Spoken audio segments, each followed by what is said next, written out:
Assalamualaikum warahmatullahi wabarakatuh. Hamdan syukran lillah amma ba'd. Sahabat manusia plural yang saya hormati dan saya banggakan. Nah, ini namanya Mario. Usia 20 tahun sudah sangat gagah. Naik mobil Rubicon Jeep. Naik motor Harley. Dia sekarang sedang menjadi perbincangan. Dia adalah anak pejabat pajak eselon 2 Jakarta Selatan.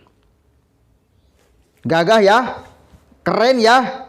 Tentu usia muda itu hartanya dari mana? Oh, dari orang tuanya dong. Dari orang tuanya. Kenapa dia menjadi perbincangan sekarang? Dia menganiaya remaja 17 tahun bernama David. Anak pengurus pusat gerakan pemuda Ansor, Jonathan. Gak tanggung-tanggung. Yang dianiayanya sampai koma. Kurang ajar.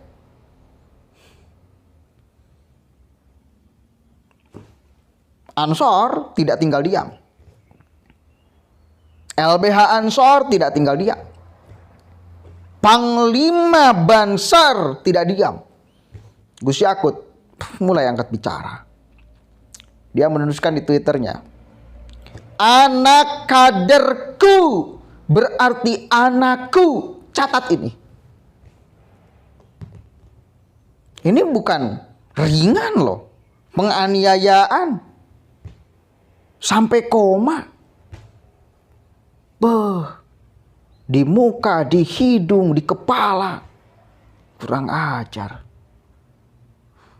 Ini tidak bisa selesai di atas materai. Dan alhamdulillah dia sudah ditetapkan sebagai tersangka dan sudah ditahan. Tetapi yang tidak kalah menjadi sorotan sekarang adalah gaya hedon anaknya. Si Mario tuh. Kok bisa anak pejabat pajak eselon 2 gajinya 81 juta, punya harta 51 miliar. Gila. Ini disinggung oleh Permadi Arya alias Abu Janda. Kita lihat nih. Lagi rame nih guys, anak pejabat Ditjen Pajak ditangkap gara-gara mukulin anak kecil, anaknya sahabat saya. Baru ketahuan ternyata hidupnya super hedon, naik Rubicon, punya Harley, punya bisnis kos-kosan. Bapaknya cuma pejabat eselon 2 Ditjen Pajak Jaksel yang gajinya 81 juta per bulan. Tapi menurut LHKPN, bapaknya punya harta 51 miliar. Gaji cuma 81 juta, punya harta 51 miliar. Itu duit dari mana woi? Apa duit pajak dari rakyat dipakai beli Rubicon sama Harley? Bu Sri Mulyani, gimana nih bu? Kapan Indonesia mau maju? Pejabatnya doang yang kaya, negaranya dibikin miskin. Ngapain rakyat bayar pajak kalau pejabat pajaknya bejat bu? KPK di mana? KPK bangun woi, udah siang woi. Rasional gak apa yang diucapkan oleh Abu Janda? Saya sangat sepakat sekali, rasional. Meskipun beberapa kesempatan saya banyak bedanya dengan Abu Janda, tapi untuk urusan ini saya sangat sepakat. KPK harus bangun, harus lihat nih faktanya. Jadi malah melebar ya. Ini bukan hanya anaknya yang menjadi sorotan karena kekurang ajarannya, malah kena ke bapaknya sekarang menjadi sorotan. Karena layak untuk disorot. Satu kali lagi, karena layak untuk disorot. Dan alhamdulillah Ibu Sri Mulyani udah angkat bicara juga. Lanjutkan proses hukum. Iyalah, gak ada bisa kata damai urusan ini.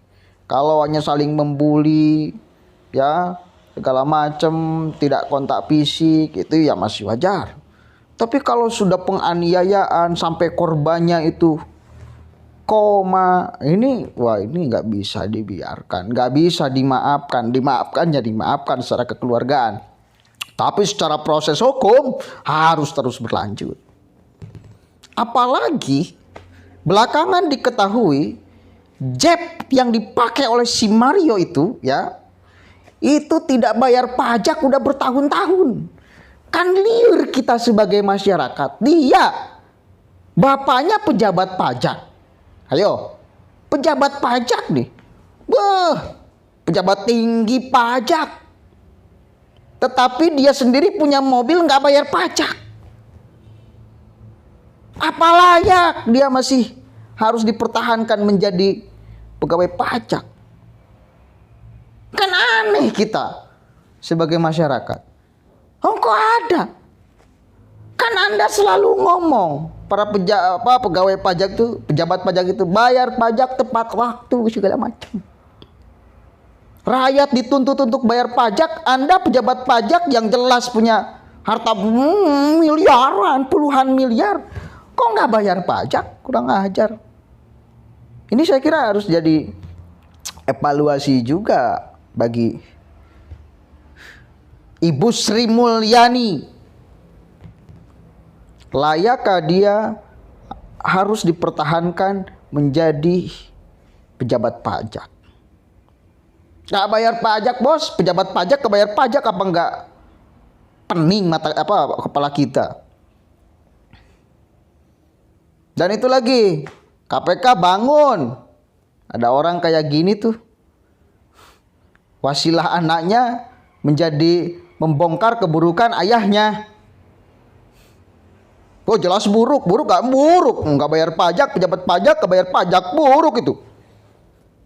Gak pantas tuh. Usut coba KPK. Jangan-jangan.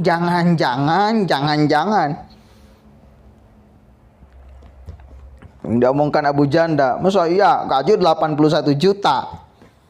Ya, punya harta sampai 51 miliar. Dari mana tuh duit?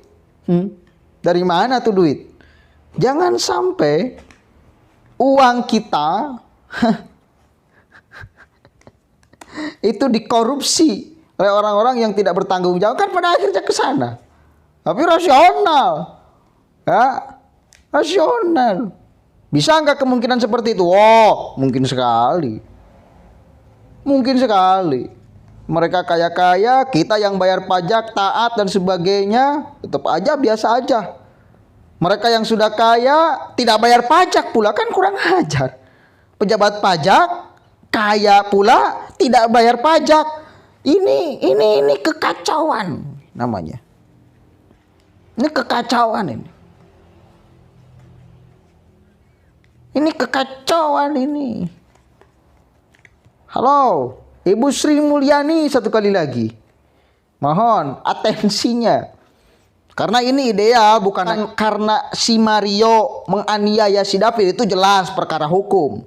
Tapi urusan bapaknya ini yang nggak bayar pajak, harta banyak, nggak bayar pajak bertahun-tahun, ini kurang ajar. Pejabat pajak pula, liar. Ini jadi bahan evaluasi tuh Ibu. Ibu Sri Mulyani harus jadi perhatian nih. Layakkah orang itu dipertahankan menjadi pejabat pajak? Orang yang gak taat pajak jadi pejabat pajak, kalau masih tetap dipertahankan, nih semakin liar kita menerima fakta ini. Assalamualaikum warahmatullahi wabarakatuh.